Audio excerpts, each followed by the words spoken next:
할렐루야. 우리 옆 분들과 인사하실 때 당신은 하나님이 내게 주신 복입니다, 이렇게 한번 인사해 보실까요?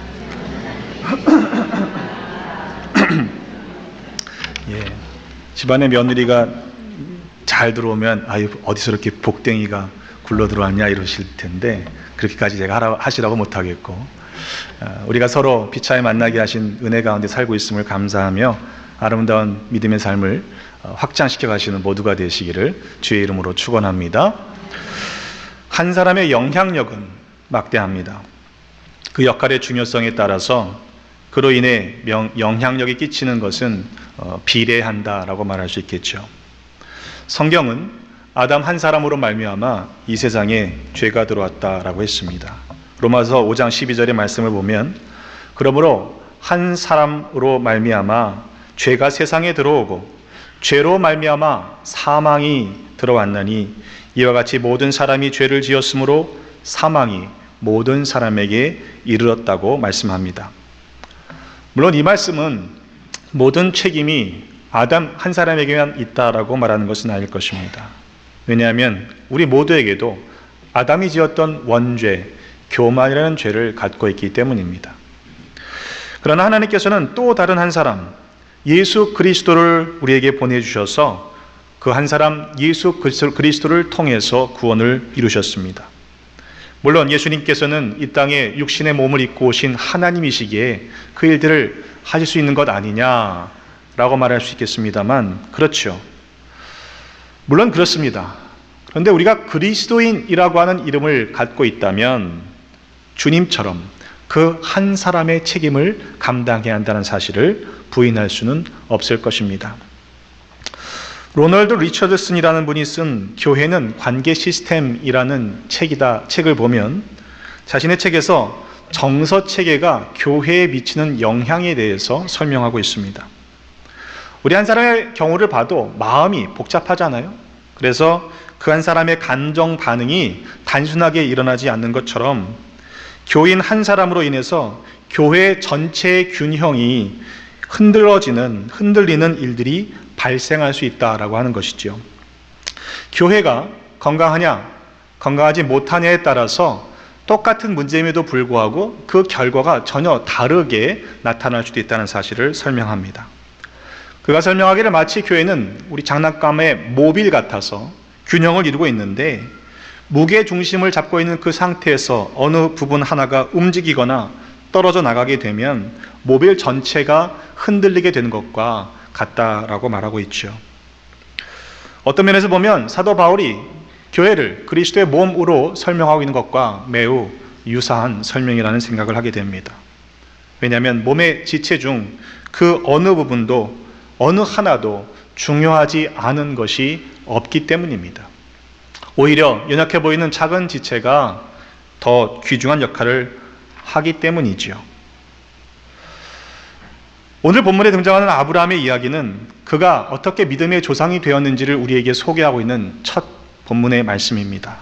그런데 저는 오늘 이 말씀 속에서 아브라함이 단지 자신이 복을 받는 것으로 끝나지 않고 축복의 통로가 되는 책임을 지고 있는 그런 삶을 살게 된다는 사실을 살펴보려고 합니다.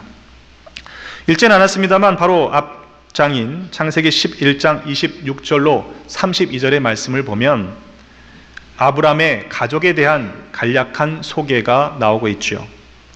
그의 아버지 데라가 70세에 아브람과 나홀과 하란을 낳습니다.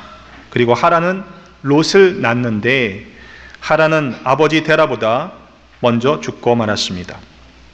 그리고 아브람은 사레와 결혼했지만 자식이 없었지요. 데라는 아들 아브람과 며느리 사레 그리고 손자 롯을 데리고 가나안 땅으로 가고자 떠났습니다. 하지만 하란이란 곳에 이르러 거기서 거류하다가 205세에 죽었습니다. 죽은 아들의 이름과 같은 하란이란 도시여서 그랬을까요? 그는 거기에 머물렀지요. 하란은 길목이라는 뜻의 지명입니다. 교통의 요충지였다는 말이죠.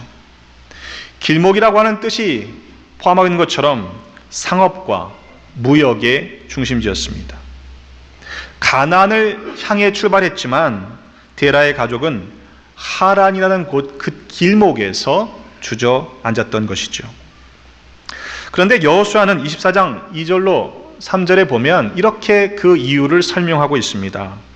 옛적에 너희의 조상들 곧 아브라함의 아버지 나홀의 아버지 데라가 강 저쪽에 거주하여 다른 신들을 섬겼으나 내가 너희의 조상 아브라함을 강 저쪽에서 이끌어내어 가나안 온 땅에 두루 행하게 하고 그의 씨를 번성하게 하려고 그에게 이삭을 주었다라고 말씀합니다.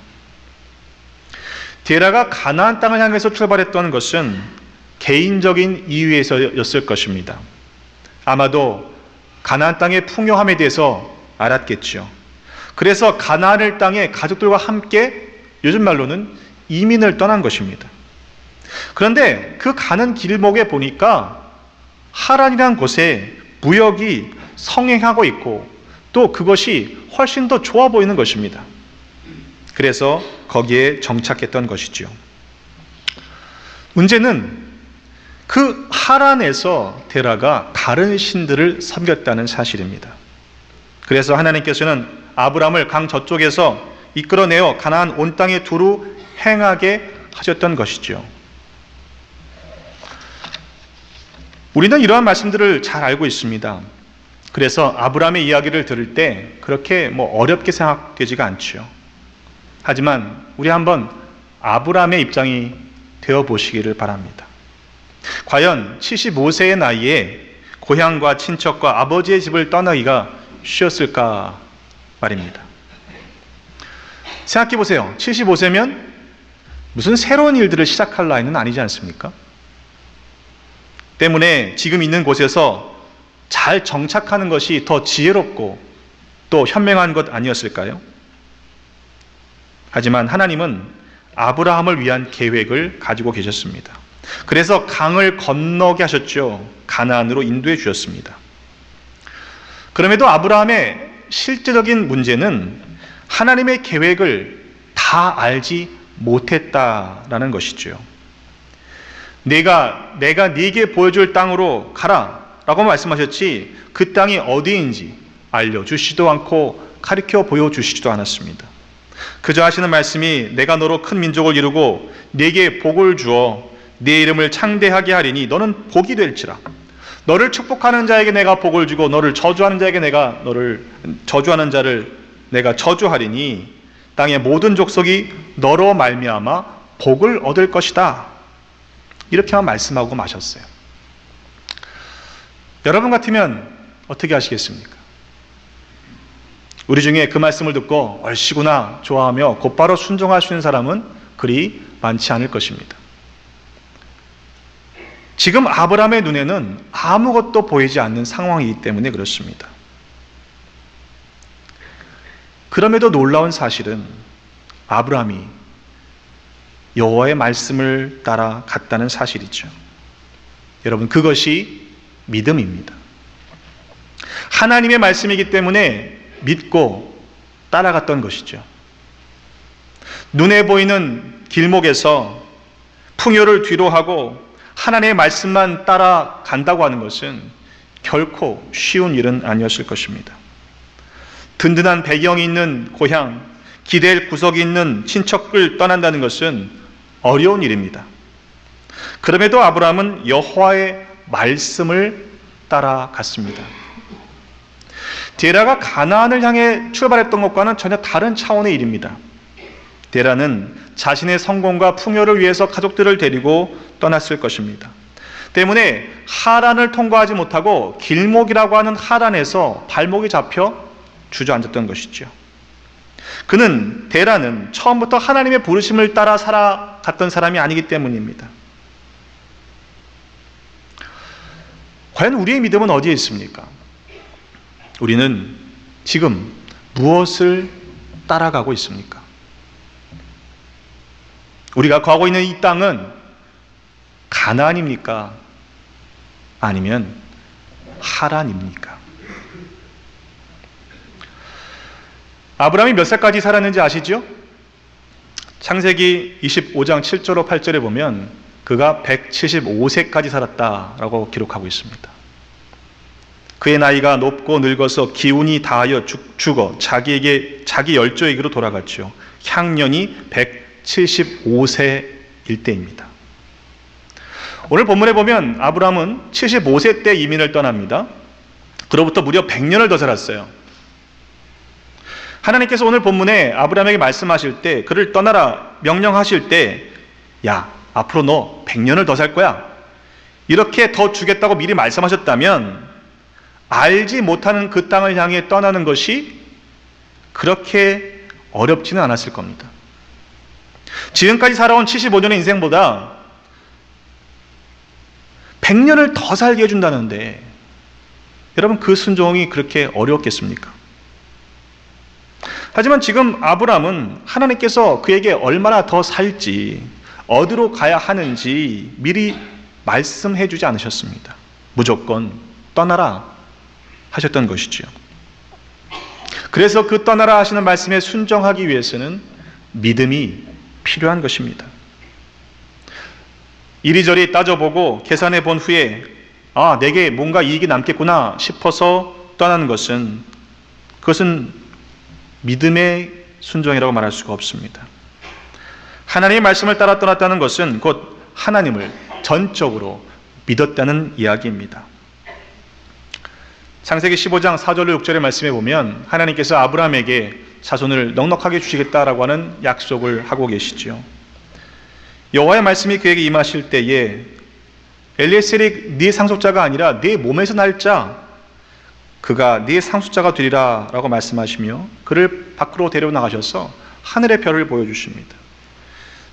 하늘을 우러러 뭇별을 셀 수 있나 보라 하시면서 뭐라고 하시냐면 네 자손이 이와 같으리라, 그렇게 말씀하셨죠. 그런데 아브라함이 그 말씀을 듣고 여호와를 믿으니 하나님께서 이를 그의 의로 여기셨다라고 말씀하죠. 바라기는 우리 모두가 하나님을 믿는 믿음을 소유하시기를 주님의 이름으로 축원합니다. 여러분, 잘 구분하셔야 합니다. 하나님을 믿는 믿음과 하나님이 주실 것을 믿는 믿음과는 다르다는 것을요. 우리 종종 기도할 때 주여 주실 줄로 믿습니다 이렇게 기도하시잖아요. 주실 줄로만 믿기 때문에 안 주시면 서운한 거예요. 그러나 주시든 안 주시든 그것이 어떠하든 하나님께서 우리에게 가장 좋은 거 주시는 좋은 아버지 하나님이시라는 사실을 믿는다면 우리는 결코 그 응답 가운데 서운한 마음이 들지 않고 오히려 감사한 마음을 올려드릴 수 있을 것입니다. 아직 다 보여주시지 않았다고 해도, 우리에게 모든 것을 다 말씀하지 않으셨다고 해도 하나님의 계획은 완전하기 때문입니다. 그저 우리는 우리에게 말씀해 주시는 만큼, 보여주시는 만큼 순종하면 되는 것이지요. 우리가 모든 것을 다 안 후에 내가 판단해보고 그리고 결정하겠다라고 한다면 그러한 태도는 교만입니다. 우리에게 필요한 것은 오직 하나님을 믿기에 그 말씀이 어떠하든 그 말씀을 따라 살아가는 순종이 있어야 하는 것이죠. 아브라함을 그렇게 부르신 이유는 무엇입니까? 너는 복이 될지라, 너 혼자 복 많이 받고 행복하고 잘 먹고 잘 살아라 하시지 않았습니다. 복이 된다는 의미가 무엇일까요? 너를 축복하는 자에게는 내가 복을 내리고 너를 저주하는 자에게는 내가 저주하리니 땅의 모든 족속이 너로 말미암아 복을 얻을 것이라. 아브라함으로 인해서 땅의 모든 족속이 복을 얻게 하려고 하나님께서는 아브라함을 복이 되게 하셨던 것입니다. 이어지는 일련의 사건들을 보면 잘 알 수가 있습니다. 12장 5절로 8절의 말씀을 보면 아브라함이 그의 아내 사레와 조카 롯과 하란에서 모은 모든 소유와 얻은 사람들을 이끌고 가나안 땅으로 가고자 떠나서 마침내 가나안 땅에 들어갔다고 했습니다. 마침내 들어간 것이죠. 그의 아버지 데라가 가려고 했던 땅도 물론 가나안이었습니다. 하지만 데라는 그곳에 이르지 못했죠. 반면에 아브라함이 출발할 때는 그곳이 어떤 곳인지 알지 못했음에도 하나님의 말씀을 따라가다 보니 마침내 가나안에 이르게 되었던 것입니다. 그래서 거기서 제단을 쌓고 여호와의 이름을 불렀던 것이죠. 하지만 어찌된 일인지 9절에 보면 아브라함이 점점 남방으로 옮겨갑니다. 그리고 그 땅에 기근이 들었을 때 아브라함이 애굽에 거류하려고 그리로 내려가죠. 그 땅에 기근이 심했기 때문입니다. 그때 아브라함이 좀 이해하기 어려운 요청을 아내 사레에게 이야기하죠. 당신이 너무 예쁘니까 애굽 땅에 내려갔을 때 당신이 나의 아내라고 이야기하면 사람들이 나를 죽일 거다. 당신을 데려가지 않겠느냐. 그러니 나의 누이라고 하라는 것입니다. 물론 사레가 아브라함의 이복 누이는 것은 맞습니다. 그래도 그렇지 아내를 지키기는커녕 아내의 뒤에 숨어서 자기의 목숨을 부지하려고 하는 그 치사한 모습을 아브라함은 보이고 있는 것이죠. 애굽에 도착했을 때 정말로 애굽 사람들이 사레의 심히 아름다움을 보고서 칭찬합니다. 그 소리가 바로 왕에게 들려가고 바로가 그를 불려들어 사레를 아내로 삼죠. 창세기 12장 11절로 16절에 보면 심지어 아브라함은 그 일로 인해서 바로 왕에게 후한 대접을 받습니다. 양과 소와 노비와 암수 나귀와 낙타를 얻기까지 했습니다. 그런데 하나님께서는 그 일로 인해서 바로와 그의 집에 큰 재앙을 내리셨습니다. 생각해 보세요. 바로가 무슨 잘못이 있습니까? 사레가 아브라함의 누이라고 해서 데려간 것 아닙니까? 때문에 그를 데려올 때 상당한 대접을 했잖아요. 선물과 대우를 넉넉하게 해주지 않았습니까? 그런데도 하나님께서 재앙을 내리셨다고 하면 바로 왕의 입장에서는 조금 억울한 일이 아니었느냐 이 말입니다. 여러분, 복이 된다라고 하는 것은요, 땅의 모든 족속이 그로 말미암아 복을 얻게 하는 책임이 있다는 말입니다. 바꿔 말하면 내가 그렇게 살지 않으면 오히려 다른 사람들이 복을 받는 것이 아니라 혹 재앙을 당하게 될 수 있다는 사실을 우리는 주의해야 하는 것이죠. 바로 왕의 예가 바로 그런 예입니다. 너를 축복하면 내가 복을 내리고 너를 저주하면 내가 저주하리라 하는 말씀은 단지 아브라함을 보호하기 위한 안전장치가 아닙니다.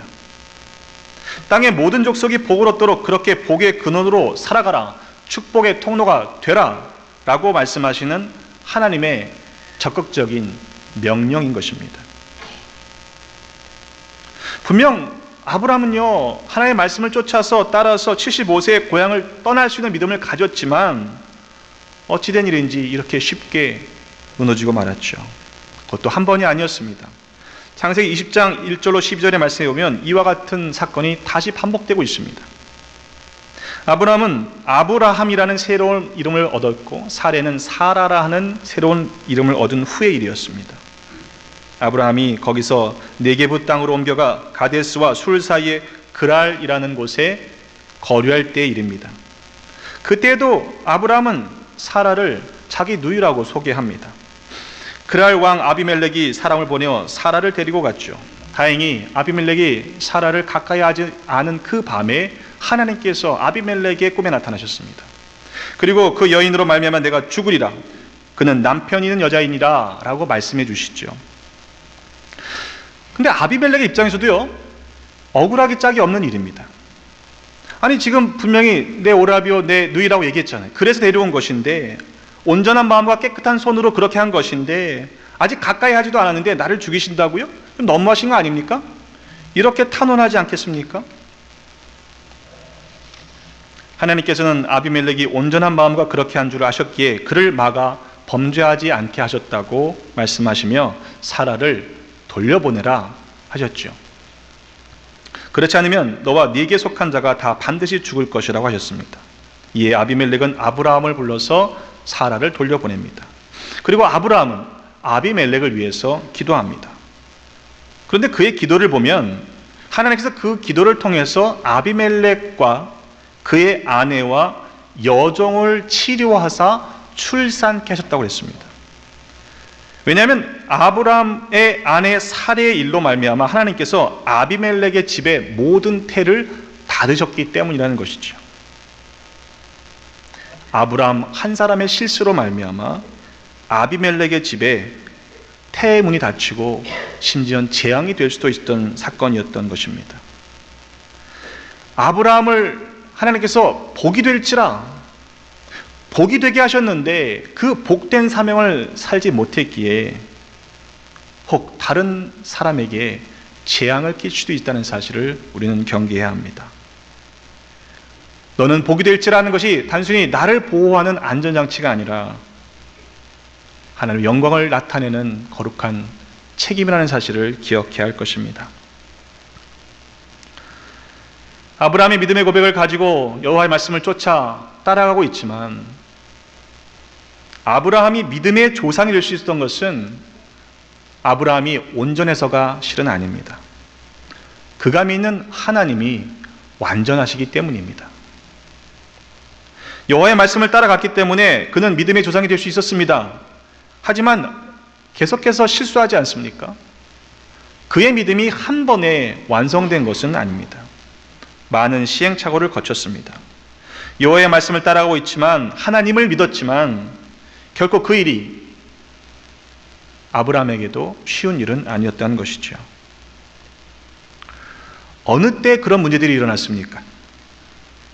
20장의 말씀을 보면 아브라함이 거기서 네게브 땅으로 옮겨가 가데스와 술 사이 그랄에 거류할 때 일입니다.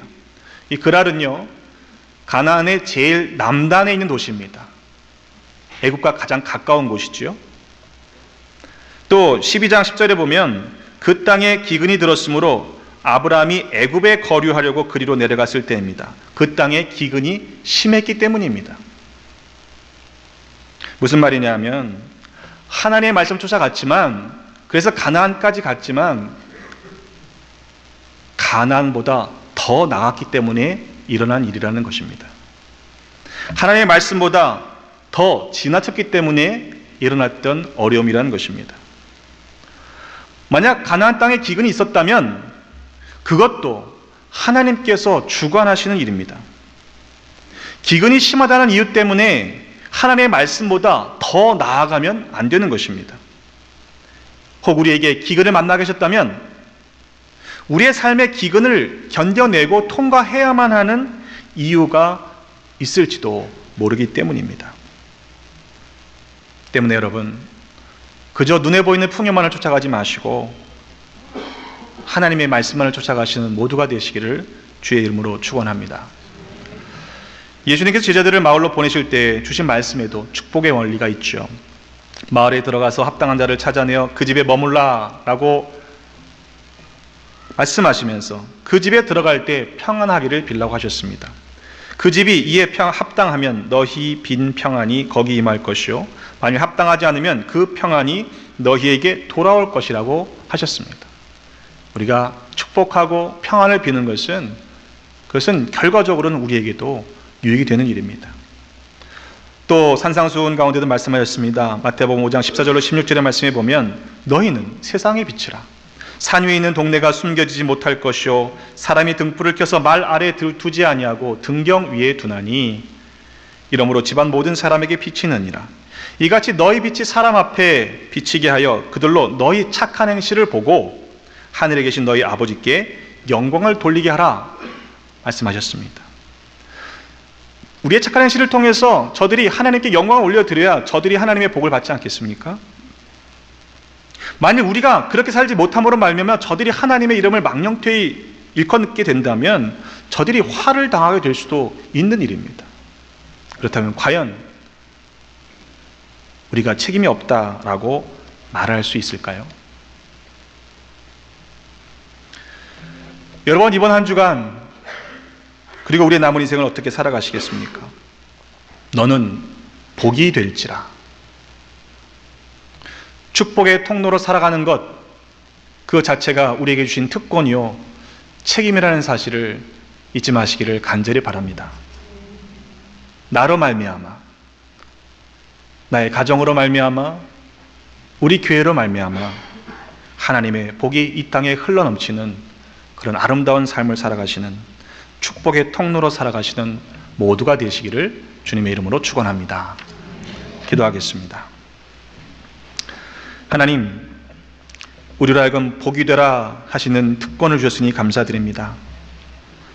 그러나 때로 우리의 삶이 축복의 통로로 살아가기는커녕 하나님의 영광을 가리울 때가 많았음을 고백하며 회개합니다. 이후로는 온전히 세상의 빛으로 살아가며 땅의 모든 족속이 하나님께 주시는 복을 누릴 수 있도록 복이 될지라 하시는 거룩한 책임을 감당하며 살아가게 하여 주옵소서. 이 땅에 참빛으로 오신 예수 그리스도의 이름으로 기도드립니다.